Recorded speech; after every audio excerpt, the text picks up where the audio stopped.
finish up this digital job site session, let's put a couple of pieces of fascia and a ridge on our model.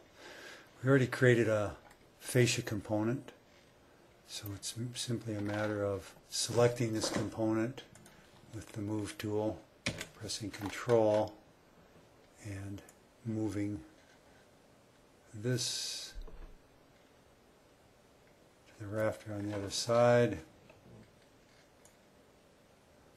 Kind of got that move goofed up a little bit. I want to make sure their fascia is level with each other, so we'll just throw a guideline in here that lines up with the top of that piece of fascia, and it looks like this one landed in a good spot.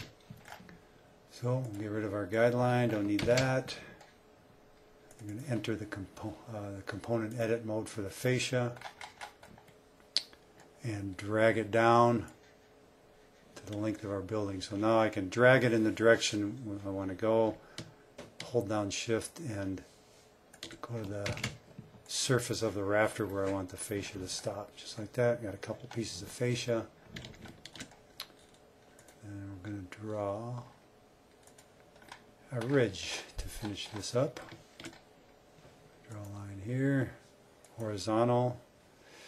Now I'm in the vertical direction, which is a blue line. Let's put a 2x8 ridge, 7¼ inches. In for this point.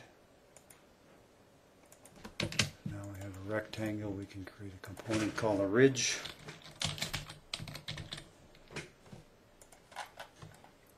Enter the component edit mode of that ridge, and same drill as before. Grab the push-pull tool, get that face, and drag it down to the other end of our shed. That creates a ridge. We got fascia, we got rafters. Put up in a totally haphazard direction, which is one of the wonders of SketchUp. And then I'm just going to color these components. I'll take the little eyedropper tool, grab a stud color, and show you the difference. I can color these components one at a time, or go into the component edit mode, select all the surfaces in the component, grab the same eyedropper tool, select the same color, and paint all the surfaces, and it creates all the surfaces, colors all the surfaces of that component at the same time. Saves time rather than coloring them one by one. And just for grins, let's pretend we got an LVL ridge. We'll color it like plywood. Grab the plywood color and put that on the ridge.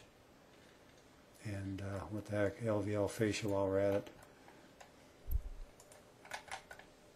Just to make our model a little more realistic, we'll close this up, pivot around. If I'm holding down the scroll wheel on my mouse, and that gives me the orbit mode. We'll put a little sunshine on the model to finish up for the day.